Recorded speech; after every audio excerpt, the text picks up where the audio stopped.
Hello दोस्तों, बहुत बहुत स्वागत है आप सभी का मेरे इस यूट्यूब चैनल क्रिक सुबंधु में। लाइफ में हमने एक चीज़ सीखी है कि कभी भी अपने जो ओपोनेंट है, मतलब जो हमारे प्रतिद्वंदी है, उसको कभी भी हल्के में आंकना नहीं चाहिए, चाहे कोई भी फील्ड हो। और स्पेशली अगर हम स्पोर्ट्स की बात करें, जिसके बारे में मैं आपको बताता हूँ, क्रिकेट के बारे में, तो वहाँ पे भी देखो कि जब भी दो टीमें खेलती हैं आपस में, एक टीम जो कि थोड़ी सी एक तरीके कहेंगे कि थोड़ी सी सुपीरियर होती है, दूसरी टीम हल्की सी कहेंगे कि कमज़ोर ज़रूर होती है। बट जब आप मैच सिचुएशन में जाते हो, कभी भी उस टीम को हल्के में नहीं लेना चाहिए, अक्सर हमें एक तरीके से समझाया जाता है। वैसे ही एक और चीज़ कही जाती है इंग्लिश में कि डोंट जज a book by its cover. उसका सिंपल मीनिंग यही है कि बुक को आप उसके कवर से जज मत करो, उसके अंदर क्या है वो पढ़ो और फिर आपको समझ आएगा कि एक्चुअल में वो बुक किस बारे में है। तो अगर हम उसको प्रैक्टिकली समझे तो उसमें देखो कि किसी भी चीज़ को एक तरीके से, मतलब पहले बार में ही देख के एक तरीके से हमें जज करना नहीं चाहिए, उसको हमें वक्त देना चाहिए और एटलीस्ट कुछ टाइम के बाद ही एक तरीके से वहाँ से आपको रिजल्ट मिलेगा। क्रिकेट में अगर आप उस चीज़ को एक तरह से रिलेट करें, तो सपोज कि जैसे कोई प्लेयर को हम जज करते हैं on the basis of his first appearance, तो उसके बाद अगर आपको कुछ रिजल्ट अलग ही मिलता है, फिर वहाँ पे आपकी जो आई थिंक वो जो फ्रेज है, आई थिंक वो बिल्कुल सही बैठता है कि डोंट जज a book by its cover. तो वैसा ही कुछ अगर आप देखो तो एग्जाम्पल हमें बीते दिन देखने को मिला है टेस्ट क्रिकेट में। चार टीमें एक तरीके से फीचर कर रही थी दो टेस्ट मैच में। उसमें अगर आप देखो, तीन बहुत बड़ी टीमें खेल रही हैं और एक और टीम जो कि कह सकते हैं अपनी क्रिकेट की रिवाइवल के एक तरह से कहेंगे प्रोसेस में है। तो दो टेस्ट मैचेस खेले जा रहे थे।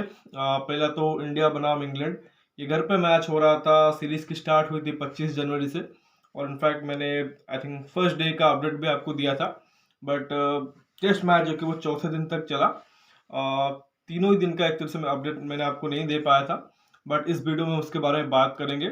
और साथ ही हल्की सी हम ऑस्ट्रेलिया और वेस्ट इंडीज के बारे में बात कर लेंगे, क्योंकि दोनों ही इंक्रेडिबल मैचेस हुए हैं। दोनों ही मैचेस आई थिंक 28 तारीख को खत्म हुए थे, तो ऑलरेडी आप लोगों को एक तरीके से रिजल्ट का पता होगा और आप लोगों ने देखा होगा मैचेस, बट थोड़ी बहुत उसके बारे में बात करेंगे। तो देखिए, दोनों मैचेस में जो रिजल्ट रहे हैं वो होम टीम के अगेंस्ट ही रहे हैं। अगर ऑस्ट्रेलिया और वेस्ट इंडीज के बारे में बताएं, तो सीरीज जो कि ऑस्ट्रेलिया में ही हो रहा है। पहला मैच बहुत आसानी से वो जीत गए थे, बट दूसरे मैच में वेस्ट इंडीज ने पलटवार किया है और एक हिस्टोरिक टेस्ट मैच उन्होंने जीता है 216। ये जो आई थिंक चौथा इनिंग्स का एक तरीके से टोटल था जो कि ऑस्ट्रेलियन टीम चेस कर रही थी और सिर्फ 8 रन से वो मैच हारे हैं। बहुत ही नेल बाइटिंग फिनिश रहा है और एक नया उभरता हुआ सितारा कह सकते हैं वेस्ट इंडीज टीम में, शमार जोसेफ, जो बहुत तेज गति से बॉल डालते हैं। 7 विकेट लिया उन्होंने उस इनिंग्स में, चौथे इनिंग्स में। और गाबा का घमंड एक बार फिर से तोड़ा है, जिसको कि पहली बार टीम इंडिया ने अजिंक्य रहाणे की कप्तानी में 2021 में तोड़ा था। 36 ऑल आउट होने के बाद एडिलेड में पिंक बॉल टेस्ट मैच में हमने कमबैक किया था और वहां पे जाके गाबा में हमने नट जस्ट की मैच जीता था। 32 साल का रिकॉर्ड तोड़ा था, साथ ही सीरीज भी जीता था। उसमें ऋषभ पंत की आई थिंक प्रमुख योगदान रही थी। बाकी खिलाड़ियों ने भी काफी एक तरह से कंट्रीब्यूशन दिया था। तो वैसे ही देखो तो यहाँ पे भी टीम एफर्ट ही रहा है वेस्ट इंडीज की तरफ से। बट शमार जोसेफ एक आने वाले टाइम में एक बहुत ही बढ़िया गेंदबाज बनने वाला है वेस्ट इंडीज के लिए, specially in red ball format. और उसने जबरदस्त स्पेल डाली और जो आई थिंक गति के साथ उन्होंने प्लेयरों को बीट किया है, बहुत बड़े बड़े उनके प्लेयर ऑस्ट्रेलिया के, चाहे ट्रैविस हेड हो, मिच मार्श हो, एलेक्स कैरी हो, सबको उन्होंने एक तरह से कहेंगे कि धूल चटाई है। स्टीवन स्मिथ जो एक नए रोल में खेल रहे हैं ऑस्ट्रेलियन टीम की तरफ से ओपन करते हुए आफ्टर डेविड वार्नर्स रिटायरमेंट, उन्होंने जी तोड़ कोशिश की, अंत तक लेके गए, बट अंत में वो फेल रहे। और एक मेमोरेबल विक्ट्री कहेंगे वेस्ट इंडीज के लिए, आई थिंक कुछ 27-28 सालों के बाद आई है उनकी ऑस्ट्रेलियन कंडीशन में। और वहाँ पे आई थिंक जो पिक्चर्स हमने, एक्चुअली मैंने मैच फॉलो नहीं किया है एग्जैक्टली, तो उसी वजह से ज़्यादा बात नहीं करेंगे, बट आई थिंक जो हमने कुछ विजुअल्स देखे जो सोशल मीडिया पे वायरल हो रहे थे, आई थिंक जो आखिरी विकेट गिरने के बाद जो सेलिब्रेशन और उसके बाद ड्रेसिंग रूम का भी एक तरह से जो सेलिब्रेशन, और फिर आई थिंक कमेंट्री बॉक्स में Brian Lara, the great Brian Lara वहाँ पे बैठे हुए थे, तो उनके आंखों में भी आंसू था। तो समझ सकते हैं कि I think West Indies cricket जो इतने हाई से, मतलब बहुत ज़्यादा नीचे आया है, और वहाँ से अगर ऐसी कुछ रिजल्ट उनको देखने को मिली जहाँ पे वो वर्ल्ड टेस्ट चैंपियनशिप के जो विजेता है ऑस्ट्रेलियन टीम, उनको जाके उनके घर, वो भी गैबा जो कि उनका एक फोर्ट्रेस माना जाता है, जिसको कि सिर्फ इंडियन टीम ने एक तरह से भेद पाया है 2021 में। उस ग्राउंड में जाके उनको हराया है, वो भी मैच में मतलब पीछे लगने के बावजूद, तो उसे एक बहुत बड़ा अचीवमेंट माना जाएगा। और दूसरी तरफ ऑस्ट्रेलियन टीम, जो कि यहाँ पे कहेंगे कि थोड़ा सा उन्होंने बोल्ड कॉल लिया था। आई थिंक मैंने एग्जैक्टली तो मैच नहीं देखा है, बट आई थिंक 22 रन पहले ही एक तरह से उन्होंने एक तरह से डिक्लेयर कर दी थी, जहाँ पे वो 22 रन पीछे थे फर्स्ट इनिंग्स में वेस्ट इंडीज के स्कोर से। और वो भी इसलिए क्योंकि उनको शायद जो आखिर के कुछ 6-7 ओवर थे उसमें वेस्ट इंडीज को बैटिंग कराना था, ताकि उनको थोड़ा सा सेकेंड इनिंग्स में जल्दी 1-2 विकेट निकाल दे और चौथे इनिंग्स में एक तरीके से रिजल्ट प्रोड्यूस करवाए। बट वहां पर आप देखो तो वो बैकफायर कर गया और वो 8 रन से मैच हार गए। खैर बहुत बड़ी जीत रही वेस्ट इंडीज की। लेकिन हम अपने इंडिया गेम के बारे में बात करेंगे, जहाँ पे टीम इंडिया को एक बहुत बड़ी हार का सामना करना पड़ा है। आई थिंक जो मैंने इनिशियली बताया भी था कि किसी भी टीम को अंडर एस्टिमेट करना नहीं चाहिए, तो शायद ऑस्ट्रेलिया ने वो गलती की वेस्ट इंडीज को अंडर एस्टिमेट करके 22 रन जो कि वो छोड़ के आ गए थे। मतलब 22 रन से आप ट्रेल कर रहे हो, उसके बावजूद आपने एक जैसे डिक्लेयर किया था और बाद में आप मैच हारे, तो नतीजा उन्होंने भुगता।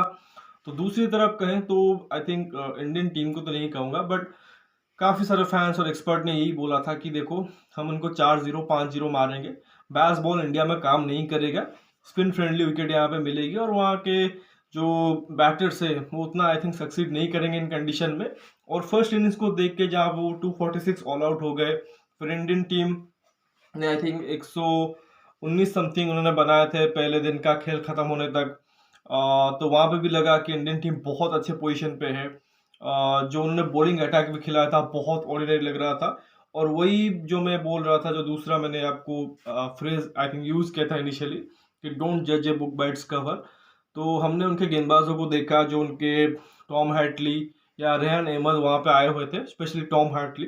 उनको देख के लगा कि ये तो कोई स्पिनर ही नहीं है, ये तो मतलब पार्ट टाइमर से भी गए गुजरे गेंदबाज है। इनके अगेंस्ट हम इजीली 400-500 रन मार के आराम से मैच जीत जाएंगे। तो पहले दिन तो टीम इंडिया के फैंस जो थे, मतलब हम जैसे ही फैंस थे, उन लोगों ने बैस बॉल का जनाजा निकाल दिया कि ये भाई ये बैस बॉल इंडिया में काम नहीं करेगा।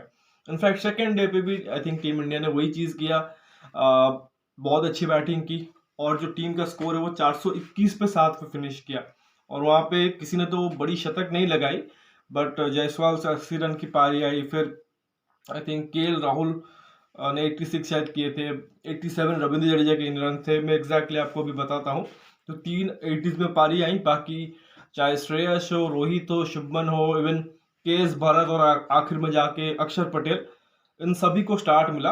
बट बड़ी पारी किसी ने भी नहीं खेल पाए। मतलब जो डैडी 100 है उसकी बात कर रहा हूँ।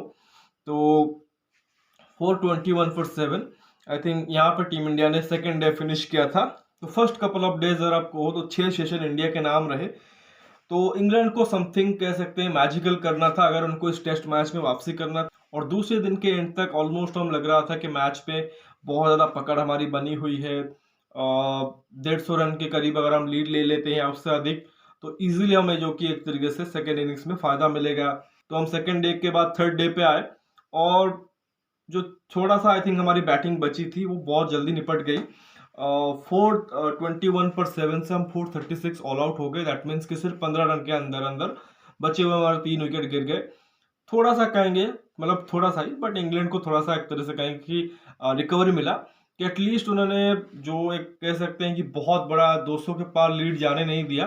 फिर भी जो लीड था वो 190 का था और बहुत कम बार ऐसा हुआ है। इनफैक्ट शायद पहली बार ऐसा हुआ होगा कि 190 रन के लीड के बाद ही, मतलब 100 रन से भी ज़्यादा लीड के बावजूद टीम इंडिया वो मैच हारी। वो कैसे हारी कि नॉट जस्ट कि उन्होंने वो छोटा सा जो फेज है आधे घंटे के करीब का वो जीता, बल्कि उसके बाद बैटिंग भी किया और बैटिंग में ज़बरदस्त स्टार्ट किया, पॉजिटिव एटीट्यूड के साथ आए थे। और जो बैस बॉल है एक्चुअली लोग समझते हैं कि बैस बॉल का मतलब वही है कि बैटिंग करना आना और 5.5-6 के एक तरह से रन रेट से बैटिंग करना, वही बैस बॉल है। मतलब वो एग्जैक्टली बैस बॉल नहीं है। बैस बॉल का मीनिंग यही है कि आप पॉजिटिव खेलो हर किसी सिचुएशन में, चाहे आप मैच जीत रहे हो, हार रहे हो, आपकी विकेट गिर रही हो, नहीं भी गिर रही हो, आपकी गेंदबाजों की पिटाई हो रही हो या आपकी गेंदबाज अच्छी कर रहे हो, हर सिचुएशन में आप पॉजिटिव रहो और सोचो यही कि हम ऐसे ही खेलेंगे। तो इंग्लैंड के जो दोनों ही सलामी बल्लेबाज थे जिन्होंने फर्स्ट इनिंग्स में भी अच्छा किया था, बेन डकेट और जैक क्रॉली, दोनों ने अच्छी पॉजिटिव स्टार्ट की। मतलब स्वीप्स, रिवर्स स्वीप्स, मतलब हर कोई शॉट ट्राई कर रहे थे और ऐसा लग रहा था कि हमारे गेंदबाजों के पास बहुत ज़्यादा कोई एक तरीके से प्लान नहीं है इनको एक तरह से फंसा सके, क्योंकि इन टर्निंग ट्रैक्स पे जितना आप एक तरीके से यूटिलाइज करोगे वो क्रीज का, कि स्टेप आउट करोगे, थोड़ा सा स्वीप रिवर्स स्वीप कोशिश करोगे जिससे कि गेंदबाजों की लेंथ और लाइन को खराब कर सको। अदरवाइज बहुत इजी हो जाता है एक तरह से गेंदबाज के लिए कि एक टप्पे पे डालते रहे और वो चांस ऑटोमेटिकली क्रिएट हो जाता है, क्योंकि हर चौथी पांचवी बॉल के बाद एक अच्छी गेंद आ जाती है जो कि एक तरह से आपको ट्रबल करती है। और इनफैक्ट अगर आपके पास क्वालिटी है जो कि इंडियन गेंदबाजों के पास है तो फिर वो फ्रीक्वेंटली वैसे बॉल डालते हैं। तो बहुत अच्छा उन्होंने स्टार्ट किया। हालांकि उसके बावजूद देखो कि टीम इंडिया ने अच्छी रिकवरी की, विकेट निकालते रहे, क्योंकि 190 रन का एक तरह से इंडिया का एक तरह से लीड था, तो उतना आसान इंग्लैंड के लिए था नहीं। कोशिश तो उन्होंने जरूर किया, बट एक के बाद एक विकेट गिरते रहे। स्पिनर छोड़ो, हमारे तरफ से तो जसप्रीत बुमराह ने भी बहुत अच्छी गेंदबाजी की।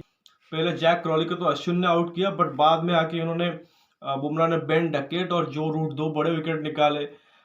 फिर जब जॉनी बेस्टो को जडेजा ने बोल्ड किया और फिर अश्विन ने बेन स्टोक्स को बोल्ड किया। एग्जैक्टली मैं बताऊं तो हम 27 रन आगे थे।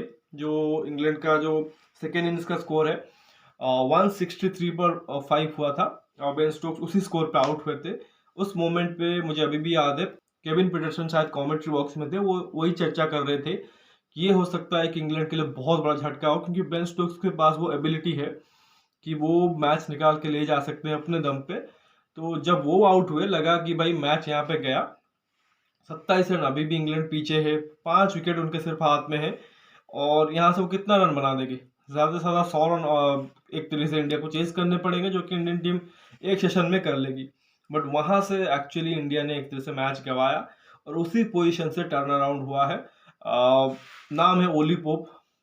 इयान बेल जैसे एक तरीके से लगता है उनकी टेक्निक, और वैसे ही बल्लेबाज लगते हैं, यंग बैट्समैन है। पहले इनिंग्स में बहुत टेंटेटिव दिखे थे, 11 बॉल पे 1 रन बना के आउट हुए थे। बट दूसरी इनिंग्स में उन्होंने जब एग्जीबिशन दिखाई है, आई थिंक स्वीप्स की और रिवर्स स्वीप की, या जो स्कूप उन्होंने लगाई है विकेट कीपर के ऊपर से, मतलब टेरिफिक, मतलब one of the finest knock, मेरे हिसाब से तो बेस्ट नॉक है जो मैंने आई थिंक टीवी पे इंडियन टीम के टेस्ट मैचेस देखे हैं। क्योंकि अगर आप देखो 2014-15 के बाद से आप देखो, तो जब से विराट कोहली ने कैप्टनसी की हुई है उसके बाद से तो हमने मतलब एक या दो ही मैचेस एक तरह से हारे हैं, ड्रॉ भी बहुत कम मैचेस हुए हैं। तो ज्यादातर मोमेंट्स में हमने देखा एक तरह से जो सामने वाली टीम है उसको हारते हुए। बहुत कम ऐसे आई थिंक इनिंग्स रही है जो विदेशी बल्लेबाजों ने आके बहुत अच्छा किया हो इंडियन कंडीशन में। तो आई थिंक ओली पोप ने वैसे ही कुछ पारी खेली। आखिर के जो 5 विकेट्स थे उनके साथ मिलकर उन्होंने 257 रन और जोड़े हैं, मतलब वो 27 रन का जो डेफिसिट था उसे तो कम करवाया, साथ ही 230 रन और ऐड किए, 257 run for the last 5 wickets. और उसमें उनके साथ थे Ben Foakes, Rehan Ahmed, Tom Hartley, और आई थिंक नीचे जो बचे हुए थे जैक लीच, मार्कवुड। स्पेशली अगर आप देखो तो बेन फोक्स और फिर रेयान अहमद आई थिंक, और फिर टॉम हार्टली, आई थिंक तीनों के साथ उन्होंने बहुत अच्छी पार्टनरशिप की है। एक एंड पे वो खड़े रहे, 200 से सिर्फ 4 रन उन्होंने कम बनाए हैं। और मतलब उसके लिए भी एक तरह से जिगरा चाहिए होता है कि आप 196 पे बैटिंग कर रहे हो। और आई थिंक कुछ रिवर्स को एक तरह से ट्राई कर रहे थे, वो भी जसप्रीत बुमराह को बोल्ड हुए। हमारे इंडियन बैटर होते, मैं 100% गारंटी देता हूँ कोई भी बैट्समैन होता वो आराम से कोशिश करता कि सिंगल निकाल के 200 बनाए। बट उन्होंने उसी तरीके से बैटिंग की थी थ्रू आउट द इनिंग्स। मतलब बिल्कुल एक तरह से कहेंगे कि लेंथ और लाइन बिगाड़ के रख दी थी हमारे स्पिनरों की। और किसी भी मोमेंट पे लगा नहीं कि हम उनको आउट करने के बारे में बहुत ज़्यादा कुछ एक तरह से सोच रहे हैं, बहुत ज़्यादा कुछ प्लानिंग कर रहे हैं। बस यही इंतज़ार कर रहे थे कि कब वो खराब शॉट खेल के आउट हो। तो 196 उन्होंने रन किए। उसके अलावा देखो जैसा कहा कि नीचे से बेन स्टोक्स और रेयान अहमद और फिर टॉम हार्टली, उन सभी ने कंट्रीब्यूट किया। और आई थिंक ये इंडियन टीम के साथ पास में भी रहा है कि जो आई थिंक एक मुहावरा है कि हाथी निकल जाती है बट पूंछ एक तरीके से रह जाती है। टॉप 5 को तो हमने उखाड़ फेंका, वो भी जो लीड है उसके एक तरीके से खत्म होने से पहले। बट आखिर के जो 5 बैट्समैन थे जिसमें से भी अगर आप देखो कि 2 उनके गेंदबाज है, रेयान अहमद और टॉम हार्टली, जिनका कंबाइंड आई थिंक ये तीसरा मैच है। रेयान अहमद का ये दूसरा मैच है और टॉम हार्टली तो डेब्यू पे थे। उन दोनों में बैट से भी कंट्रीब्यूट कर दिया, जैसा हमारे लिए अक्षर और जडेजा या अश्विन करते हैं। कहाँ आपको लग रहा था कि आप ज़्यादा से ज़्यादा 60-70 रन चेस करोगे या 100 रन, और वहाँ से आप पहुँच गए 230 तक, यानी कि 231 रन टीम इंडिया को चेस करने थे।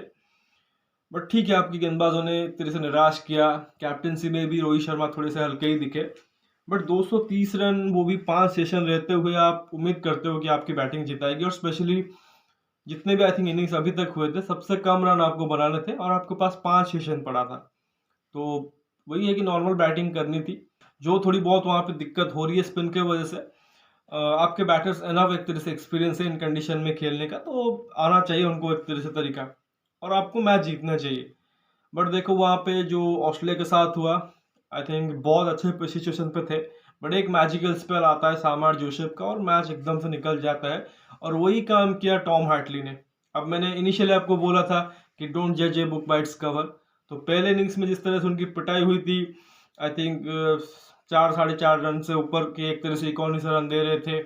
पहली ही बॉल पर उनको जायसवाल ने छक्का मारा था और बहुत ही ऑर्डिनरी बॉलिंग कर रहे थे, बट उसके बावजूद भी बेन स्टोक्स ने उनके ऊपर एक तरीके से ट्रस्ट दिखाया था। हमें लग रहा था कि बहुत ही खराब गेंदबाज है, कुछ नहीं कर पाएगा और हम इजीली मैच जीत जाएंगे। बट वहीं पे देखो वो उनके प्रीमियर स्पिनर निकल के आए, 7 विकेट उन्होंने भी लिए, लगातार अच्छी टप्पों पर बॉलिंग की और एक तरह से ट्रबल किया इंडियन बल्लेबाजों को। कुछ बहुत ही खराब शॉट्स भी खेले गए और वैसे ही एक तरीके से टीम इंडिया जो कि मैच हार गई। हालांकि एक वक्त पे लग रहा था कि बिना फाइट के ही हार जाएंगे, कुछ 120 के आसपास 7 विकेट गिर गए थे, बट वहां से फिर भी देखो तो अश्विन और भरत की एक पार्टनरशिप आती है। दोनों एक तरह से देखो तो काफी एक लंबी पार्टनरशिप करते हैं, जिसमें रन तो बहुत ज्यादा बनाते नहीं है, बट काफी टाइम एक तरह से स्पेंड करते हैं क्रीज पे। फिर बुमराह और सिराज भी थोड़ी देर तक एक तरह से फ्रस्ट्रेट करते हैं इंग्लैंड को, और शायद आखिरी ओवर था दिन का जिसमें मोहम्मद सिराज निकल के छक्का मारने की कोशिश कर रहे थे और स्टंप आउट हो गए। मतलब आप ये सोचिए कि दिन का आखिरी ओवर चल रहा है और हम ये एक्सपेक्ट कर रहे हैं कि मोहम्मद सिराज और जसप्रीत बुमराह, जो हमारे दो गेंदबाज है, वो एक तरीके से बॉल को खेल के निकाल दे और अगले दिन हम आएंगे जो 20-25 रन बचे हुए हैं शायद कहीं से बन जाए। बहुत ज़्यादा तो उम्मीद उनसे थी नहीं, और ऊपर से मोहम्मद सिराज ने वो शॉट खेल के एक तरह से कहेंगे कि हमें एक रियलिटी चेक दिया कि जब आपके बैट्समैन कुछ नहीं कर पाएंगे, फिर बॉलर से आप क्या एक्सपेक्ट करते हो। मतलब ठीक है, जो आपकी गेंदबाजों से गलती हुई वो ठीक है, बहुत ज़्यादा फील्डिंग भी खराब हुई है, स्पेशली आपने कैचेस छोड़े, मिस फील्ड भी हुए, उतने शायद अगर हम कन्वर्ट कर पाते तो शायद जो हमें 28 रन की हार मिली है वो भी शायद नहीं मिलती। बट आई थिंक हमने गेंदबाजी खराब की, फील्डिंग भी खराब की, कैप्टेंसी में भी एक तरह से वो आई थिंक जो अटैकिंग अप्रोच है वो दिखा नहीं। बस वेट ही कर रहे थे कि कब ओली पोप आउट हो और फिर हम एक तरह से बैटिंग करने आए। और उसके बाद जो बैटिंग भी हुई, I think Rohit Sharma again देखो स्टार्ट उनका अच्छा मिला, बट बड़ी पारी में कन्वर्ट नहीं कर पाए। और ये आई थिंक रोहित शर्मा के साथ अक्रॉस फॉर्मेट चल रहा है कि वो कोशिश यही कर रहे हैं कि मैं जाके पॉजिटिव बैटिंग करूं, तेज 30-40 मार के आउट हो जाऊं। एक्चुअली वो एक तरीके से नुकसान ही कर रहा है टीम इंडिया का। वर्ल्ड कप फाइनल में भी कर गया था और यहाँ पे भी कर रहा है, क्योंकि उनको समझनी पड़ेगी जो हमारे यंग बैटर्स है, जायसवाल हो गए, शुभमन गिल हो गए, श्रेयस अय्यर हो गए, अभी केएल राहुल जो अभी भी शायद उस स्टेज पे उनका जाना बाकी है जहाँ पे वो अपने दम पे मैच जिताए। क्योंकि अभी भी टीम इंडिया जो कि काफ़ी डिपेंडेंट है रोहित शर्मा और विराट कोहली के ऊपर। विराट तो यहाँ पे नहीं खेल रहे थे, तो रोहित के ऊपर वो रिस्पॉन्सिबिलिटी थी, बट वो जल्दी आउट हुए दोनों ही पारियों में। स्टार्ट उनको ज़रूर मिला बट कन्वर्ट नहीं कर पाए। जायसवाल ने पिछले इनिंग्स में तो बहुत अच्छी बैटिंग की, बट इस इनिंग्स में आप देखो वो फेल हुए। शुभमन गिल तो बहुत ही ज़्यादा निराश कर रहे हैं, और इनफैक्ट उनका तो आई थिंक लग रहा है कि वक्त आ चुका है जहाँ पे वो टेस्ट टीम से ड्रॉप भी हो सकते हैं। और अगेन देखो श्रेयस अय्यर, उनका भी हाल वही है, तो दोनों ने बहुत ज़्यादा निराश किया है। स्पेशली आप देखो वर्ल्ड कप फाइनल के दिन पे भी, और आप देखो दोनों ने निराश ही किया था, और यहाँ पे भी वो रिस्पॉन्सिबिलिटी नहीं ले रहे हैं और अच्छा वहाँ पे कर नहीं रहे हैं। केएल राहुल ने थोड़ी देर तक कोशिश जरूर की, बट अगेन देखो उनके साथ भी वही प्रॉब्लम है कंसिस्टेंसी का। और किसी दिन मैं देखना चाहता हूँ कि वो अपने दम पे मैच जिताए। काफ़ी आई थिंक मौके उनके पास ज़रूर रहे हैं, बट वहाँ पे भी वो देखो थोड़ा सा वो फंस के ही खेले हैं। और इवेंचुअली जो उन्होंने पहले इनिंग्स में अच्छा काम किया था, सेकेंड इनिंग्स में उसको एक तरह से ख़राब ही कर दिया, जो रूट से वो आउट हो गए। और फिर वही है कि नीचे से थोड़ी बहुत पार्टनरशिप ज़रूर हुई, बट मैच आप गंवा चुके थे। और इंग्लैंड ने एक बहुत ही फेमस विक्ट्री एक तरह से दर्ज की है। बीच में अक्षर को ऊपर भेजा गया उन्होंने थोड़ी कोशिश जरूर की, और आई थिंक जडेजा भी जो पिछले इनिंग्स के हाई स्कोरर रहे थे उन्होंने भी कोशिश की, बट वो रन आउट हो गए। मतलब वो भी एक तरह से देखने को मिला कि रवींद्र जडेजा जो कि इतने फास्ट है ऑन द फील्ड, वो भी एक तरह से रन आउट हो रहे हैं। हालांकि बाद में उनकी इंजरी भी एक तरीके से पता लगी कि वो इंजर्ड थे और अभी तो शायद रूल्ड आउट भी हो चुके हैं, तो उसके बारे में अगले वीडियो में बात करेंगे। क्योंकि पहला मैच तो हम हारे ही हैं, बट दूसरे मैच के लिए झटके लग चुके हैं ऑलरेडी और एक तरीके से खिलाड़ियों को भी एक तरीके से रिप्लेसमेंट अनाउंस किया गया है। तो बहुत ज़्यादा लंबा वीडियो हो जाएगा, तो अगले वीडियो में बात करेंगे। बट फिलहाल यही है कि यही रहा है हाल कि 28 जनवरी को 2 मैचेस हुए जहाँ पे 2 बड़ी टीमें, 2 होम टीमें अपने घर पे एक तरह से मैच हार गए, और वो भी एक कह सकते हैं गेटेबल टोटल को चेस करते हुए। और ऐसा नहीं था कि कंप्लीटली गेम से बाहर थे, बट वही है कि सामने वाले टीम को आप अगर अंडर एस्टिमेट करोगे तो वही चीज़ होगा कि आप मैच हारोगे, और वही चीज़ एक तरीके से दोनों टीमों को भारी भी पड़ सकता है आगे, स्पेशली टीम इंडिया को। क्योंकि ऑस्ट्रेलियन टीम फिर भी आप देखो उस पोजीशन पे है जहाँ पे से वो अपनी जो टाइटल है WTC का उसको डिफेंड कर सकते हैं 2025 में WTC का फाइनल खेल के। इंडियन टीम के लिए बहुत ज़्यादा टफ होने वाला है, क्योंकि हर सीरीज में लगातार हम मैचेस हार रहे हैं, मैचेस ड्रॉ हो रहे हैं, तो उतने में उतना इजी नहीं होगा कि इस बार की जो WTC की फाइनल उस पर एंटर कर पाए। और ये लगातार तीसरा मैच घर पे है जहाँ पे हमने जीत का स्वाद नहीं चखा है। 2 मैच हम हारे हैं, इंदौर टेस्ट हारे थे और यहाँ पे भी हैदराबाद में भी टेस्ट मैच हार गए हैं, और एक बीच में आई थिंक जो अहमदाबाद वाला मैच रहा था वो ड्रॉ रहा था। तो लगातार तीसरा मैच हम विनलेस रहे हैं। फिर देखिए मैच तो ख़त्म हो गया और रिजल्ट भी आ गया, उसके बाद हम अगले मैच की तैयारी करेंगे। But I think team India को आई थिंक इससे थोड़ी सी सबक लेनी चाहिए, क्योंकि ये कोई नॉर्मल हार नहीं है, बहुत बुरी हार है। क्योंकि हाँ, अगर आप गेम में पीछे होते कम्प्लीटली, मैं एग्जांपल दे रहा हूँ, जो हम पिछले 2 टेस्ट मैच मतलब अगर आप पिछले काफ़ी साल देखो उसमें 2 ही टेस्ट मैच हारे थे। 2017 में पुणे का टेस्ट और 2021 में चेन्नई टेस्ट। उन दोनों ही टेस्ट मैचेस में अगर आप देखो हम पीछे थे, मतलब फर्स्ट इनिंग्स में बाद एक तरीके से हम कहेंगे कि हम बहुत ज़्यादा पीछे हो गए थे उस टेस्ट मैच पे, वहाँ से मैच हारे हैं। इस मैच में अगर आप देखो तो फर्स्ट इनिंग्स के बाद आपके पास 190 रन की लीड थी, बहुत ज़्यादा आप आगे थे।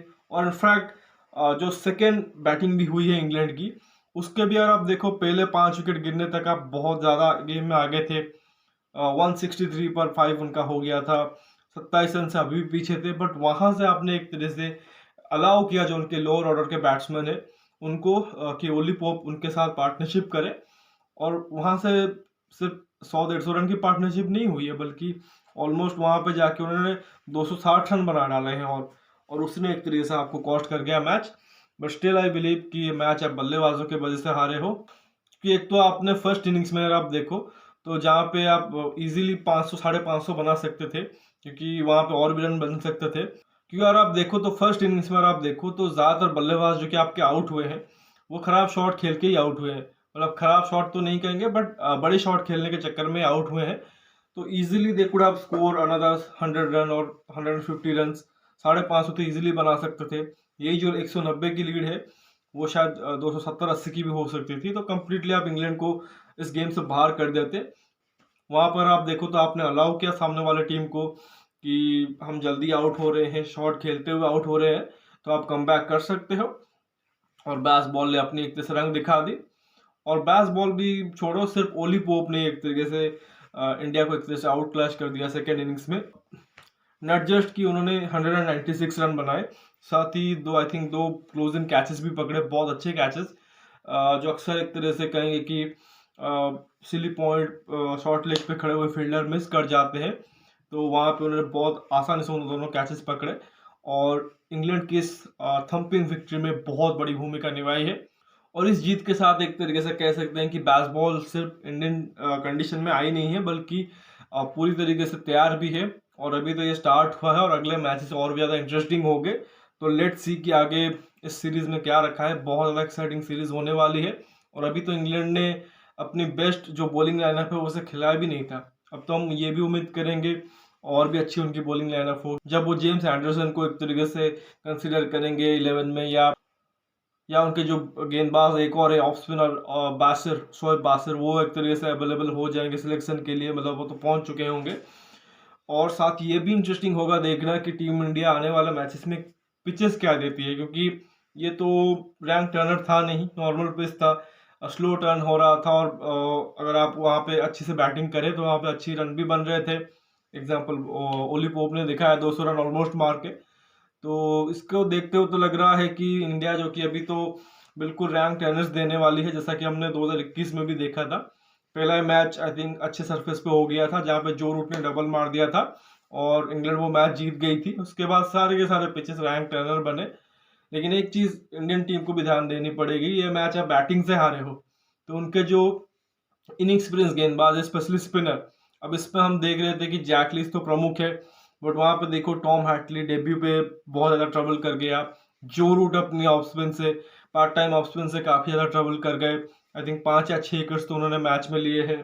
इवन रेयान अहमद जो कि सबसे कमजोर दिखे, बट उन्होंने भी अच्छी गेंदबाजी की सेकेंड इनिंग्स में। तो ऑलरेडी यार आप देखो इन नॉर्मल पिचेस के ऊपर आप उनको खेल नहीं पा रहे हो। अगर आप रैंक टेनर्स दोगे और जहाँ पे ऑलरेडी आपके पास विराट नहीं होंगे, और अभी आई थिंक मैं आपको आगे न्यूज़ बताऊंगा अभी अगले वीडियो में कि जडेजा और केएल राहुल दोनों ही बाहर हो गए हैं, तो उसमें आप करोगे क्या? आपकी बैटिंग तो फंस जाएगी, क्योंकि आपकी बैटिंग फिर इनएक्सपीरियंस हो जाएगी। या फिर वो बैट्समैन होंगे जैसे गिल हो गए, श्रेयस हो गए, जो कि आउट ऑफ फॉर्म चल रहे हैं। तो जो आई थिंक हमने चीज़ पुजारा, रहाणे, विराट के साथ भी देखा था आई थिंक पिछले कुछ टाइम में कि रैंक टेनर्स पे उनके रन बन नहीं रहे थे, वही चीज़ अब आप आपके यंगस्टर के साथ भी करोगे। तो होप कि इंडियन टीम वो गलती ना करे, क्योंकि एक मैच आप हार चुके हो, और अगर एक आधा मैच और हार गए और इनफैक्ट ये सीरीज भी हार गए तो बहुत ज़्यादा सरप्राइज मत होना, क्योंकि अब अपने लिए एक तरीके से गड्ढा खोद रहे हो। और बहुत अच्छे चांसेस है कि इंग्लैंड की जो टीम है बैस बॉल खेल रही है under the leadership of Brendon McCullum and Ben Stokes, आपको उसी गड्ढे में डाल दे। तो लेट्स सी आगे क्या होता है। तो फिलहाल इस वीडियो में बस इतना ही। आशा करता हूँ कि वीडियो ज़रूर आपको पसंद आएगा। बाकी नोटिफिकेशन की घंटी दबा लीजिए ताकि हर एक वीडियो की अपडेट आपको टाइम पे मिलती रहे। कमेंट सेक्शन में अपना कमेंट ज़रूर दीजिए। मिलते हैं अगले वीडियो में, तब तक के लिए धन्यवाद। जय हिंद।